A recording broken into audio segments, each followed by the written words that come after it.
وہ ہمارے ایک دانش والے نے مضمون لکھا، کئی باتیں بڑی پسند آتی ہیں. وہ کہتے ہیں کہ میری اہلیہ ان کو بھی کسی نے مس گائیڈ کر دیا تھا، حالانکہ اچھی خاتون ہے، کسی نے مس گائیڈ کر دیا. تو وہ بھی سماجی اور ویلفیئر اور یہ خواتین کو شوق ہوتا نا بننے کا، تو وہ بھی سماج کے اندر اچھا مقام تلاش کرنے کے موڈ میں آ گئی.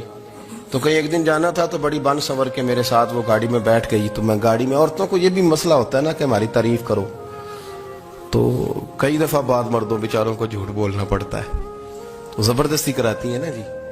تو اس میں گنجائش بھی دی ہے شریعت نے گنجائش دی ہے کہ بیوی کو راضی کرنے کے لیے خلاف واقعہ بات کرنی پڑے تو کر لینی چاہیے. تو وہ کراتی بھی ہیں. 3 موقع پر خلاف واقعہ بات کرنے کی اجازت ہے. واقعے کے خلاف بھی آپ بات کر سکتے ہیں. جنگ کے موقع پر 2 لوگوں کو صلح کرانے کے لیے اور بیوی کو راضی کرنے کے لیے کر لیں کوئی ایسی بات، بے شک اپنی طبیعت پہ جبر کر کے کر لیں، گنجائش ہے، اجازت ہے. تو وہ کہتے ہیں جب وہ گاڑی میں میرے ساتھ بیٹھی بن سور کے، تو وہ تقاضا کرنے لگی کہ میں نے بڑے اچھے کپڑے پہنے ہیں پر آپ نے توجہ نہیں کرائی. وہ سیانا بندہ تھا، وہ چاہ رہا تھا کہ میری خاتون سمجھ جائیں.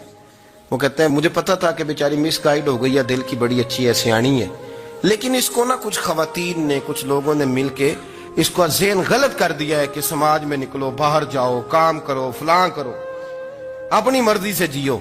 تو میرے ساتھ گاڑی میں بیٹھی کہیں جانے کے لیے، تو مجھ سے کہنے لگی کہ آپ نے میری طرف توجہ ہی نہیں کی، آپ نے کوئی ذکر ہی نہیں کیا کہ میں کیسی لگ رہی ہوں. تو وہ کہتے ہیں میں نے اسے کہا کہ اگر تو ناراض نہ ہو تو پھر میں صحیح والی تعریف کر دوں. تو اس نے کہا کہ آپ کر دیں. تو کہتے ہیں میں نے درد سے اور خلوص سے اپنی بیوی سے کہا، خلوص کے ساتھ میں نے کہا میں تو روز گھر ہوتا ہوں، روز شام کو گھر ہوتا ہوں، اگر تو میرے لیے تیار ہوتی تو میں تیری تعریف کرتا، لیکن آج تو باہر جانے کے لیے تیار ہوئی، تو پھر ان سے تعریف کی امید رکھ جن کے لیے تو نے تیاری کی ہے. میرے لیے تیاری کرتی تو میں تو ہر شام تیرے پاس ہوتا ہوں. کہتے ہو میرے لفظوں میں درد تھا تو وہ بھی رو پڑی. کہنے لگی آپ گاڑی روک دیں، مجھے باہر جا کے کسی کو راضی نہیں کرنا، میں نے اسے راضی کرنا ہے جس کو رب کریم نے میرا شوہر بنایا ہے اور میرے لیے منتخب کیا ہے میرے ماں باپ کو. میں واپس لوٹتی ہوں. یہ ایک پہلو ہے سلگتا ہوا، اس کو سمجھا جائے. عورت کو ویسے بھی قابو کرنا بڑا آسان ہوتا ہے. اعلیٰ حضرت بریلوی رحمۃ اللہ علیہ فرماتے ہیں بیٹیاں نازک شیشیاں ہوتی ہیں، ان کو تو ذرا سی چوٹ لگے تو ٹوٹ جاتی ہیں. دیکھیں کتنا بڑا جملہ کہا بریلی کے امام، نازک شیشیاں. ذرا کوئی آدمی گمراہ کرتا ہے، ذرا خراب کرتا ہے. اب دیکھیں نا، یہ جو بچیوں کو بچے مس گائیڈ کرتے ہیں، انہیں بڑے بڑے خواب دکھاتے ہیں، وہ بیچاری ماں باپ کو چھوڑ کے، بہن بھائی کو چھوڑ کے اس کے ساتھ شادی کرتی ہے. پھر جو اس کا بعد میں حشر ہوتا ہے، آپ ادلیاں نو سردار پہن تکے تے شرما والیاں نو جھوٹے ڈولیاں دے. پھر وہ بیچاری ماں باپ رکھتے نہیں، وہ ظلم کرتا ہے، تو کتنی بڑی تکلیف میں وہ بچی آ جاتی. نازک شیشی ہوتی ہے نا تو ٹوٹ جاتی. یہی حال اب جدید خواتین اور یہ جو کچھ اینکر پرسن ہیں، یہ اصل میں نا یہ آپ کو سیاست سکھاتے ہیں، لیکن یہ مادر پیدر آزاد لوگ ہیں، بالکل آزاد. یہ تو علماء شور نہ کریں، بات نہ کریں، گفتگو نہ کریں، مشائخ بات نہ کریں، اور یہ جو کچھ سنجیدہ اور دینی طبقہ ہے یہ کوئی شور نہ کرے، یہ تو روڈوں پہ ننگے ہو کے آ جائیں معاذ اللہ. خوفناک نظریہ رکھتے ہیں یہ لوگ. عورت کو کہتے ہیں تیرے حقوق ہم تجھے لے کے دیں گے. مثلاً وہ کون سا حق ہے جو تم نے لے کے دینا ہے؟ میرے نبی کریم صلی اللہ علیہ وسلم نے اس کو بیٹی بھی بنایا ہے، اس کو بہن بھی بنایا ہے، اس کو ماں بھی بنایا ہے، اسے بیوی کا عالی شان رتبہ بھی عطا فرمایا ہے. اور چونکہ بیٹی کا بھی حق بڑا بیان کیا جاتا ہے، بہن کا بھی، ماں کا بھی. اور بیوی کے معاملے میں لوگ سمجھتے ہیں کہ زیادہ بات نہیں کرنی چاہیے، شاید مسئلہ خراب ہو جائے. حالانکہ نبی پاک صلی اللہ تعالی علیہ وسلم نے بیوی کے بارے میں پتہ کیا فرمایا؟ فرمایا جب تم نکاح کر لیتے ہو تو اپنا ایمان محفوظ کر لیتے ہو. اب میں اس کی شرح نہیں کرتا، اب خود کر لیجئے گا کہ وہ ایک ایسی شخصیت ہوتی ہے کہ جس کی موجودگی میں آپ کا ایمان محفوظ ہے. اب میں نہیں سمجھتا کہ اس سے بڑی بات کوئی اور ہو سکتی ہے، جس کی موجودگی میں آپ کا ایمان. اور بھئی یہ حدیث پاک عرض کر رہا ہوں، نکاح جب کوئی کر لے تو اس نے اپنا ایمان مکمل کر لیا. اس کا معنی یہ ہوا کہ آپ کا ایمان محفوظ ہے اس کی موجودگی میں. تو اس سے زیادہ بھی یعنی ایمان سب سے قیمتی چیز ہے نا, تو اس کے محفوظ ہونے کی وجہ حضور نے نکاح بیان کر دی. اب میرا خیال ہے بیوی اگر کوئی اس سے بڑا حقوق مانگے گی تو بیوقوفی کرے گی. اتنا بڑا درجہ نبی کریم نے اسے عطا کر دیا, اتنا بڑا مقام دے دیا کہ تو خامند کے ایمان کے محفوظ ہونے کا ذریعہ بن گئی ہے. عورت کو جو حقوق رسول کریم صلی اللہ تعالی علیہ وسلم نے عطا فرمائے, نبی پاک نے جو حقوق دیے. دیکھیں نا, حضرت عبداللہ ابن عمر رضی اللہ تعالیٰ عنہ کی اہلیہ بیمار تھی, تو جلدی جلدی سے وہ آئے. تو جب بہت جلدی ہو, سفر بڑا شدید تھا, تو آپ نے جلدی سے نماز ادا کی, جلدی سے چلے. آپ کے خادم کہنے لگے حضور خیریت ہے؟ فرمایا میری بیوی بیمار ہے. تو اس نے عرض کی حضور آپ کی اہلیہ بیمار ہے. تو آپ نے نماز بھی جلدی سے پڑھی, سفر بھی جلدی جلدی کیا. تو فرمانے لگے یہ وہ چیزیں ہیں جو ہمیں مدینے والے رسول نے سکھائی. آپ اس کیفیات کو سمجھیں کہ حضور صلی اللہ علیہ وسلم نے درس دیا. اور پھر ایک اور بہت بڑی بات, یہ فضیلت کسی اور کو نہیں دی. جو عورت کو حضور نے فضیلت دی, یہ فضیلت کسی اور کو نہیں دی. کبھی حضور نے فرمایا کہ تمہارا ابا تمہارے ساتھ بہت سخت رویہ کرے تو تم نے اس کو اس سختی پر داد دینی ہے. فرمایا چلو اگر وہ زیادتی بھی کرے تو تم نے اس کے ساتھ سلوک اچھا ہی کرنا ہے. لیکن آپ ایک بات کو سمجھے نا کہ بچے کے بارے میں, بیٹے کے بارے میں, بیٹی کے بارے میں فرمایا 10 سال کے ہو کے نماز نہ پڑھے تو سختی کرو, تمہارا ڈنڈا بھی لٹکنا چاہیے. بہت ساری جگہوں پہ بہت سارے لوگوں کے لیے سختی کا حکم دیا, لیکن عورت کے لیے حضور نے جو جملے کہے, اصل میں ہم سمجھتے ہیں کہ یہ ایک بات ہے, مشہور ہو گئی ہے روایت حدیث, تو بس اس کے پس منظر پر اور جملوں کے حسن پر شاید معاذ اللہ غور کرنے کی ضرورت نہیں. ذرا اس لفظ کی تاثیر پر غور کریں. حضور نے فرمایا عورت ٹیڑھی پسلی سے پیدا کی گئی ہے, یہ ٹیڑھی ہے, کو سیدھا کرنے کی کوشش کرو گے تو ٹوٹ جائے گی. تو حضور پھر ہمارے لیے حکم کیا ہے؟ فرمایا جیسی ہے تم اسی کے ساتھ نبھا کرو.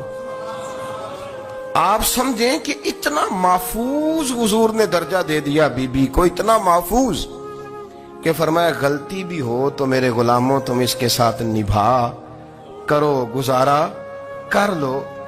کو کیا اور حق چاہیے عورت کو, جس کو اس کی غلطیوں سمیت نبی پاک نے قبول کرنے کا حکم دے دیا کہ اس کی کمزوریوں سمیت قبول کر لو. اب اس کو اور کیا کوئی کمزوریوں سمیت قبول کرتا ہے؟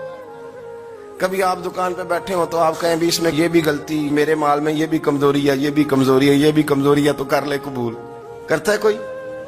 کوئی شخص ایسا ہو جو کسی چیز کی کمزوریاں بیان کر کے کہ اسے قبول کرو؟ پر رسول کریم صلی اللہ تعالی علیہ وسلم نے نا ہمیں سبق دیا, حضور نے ہمیں درس دیا, نبی پاک نے ہمیں پیغام دیا.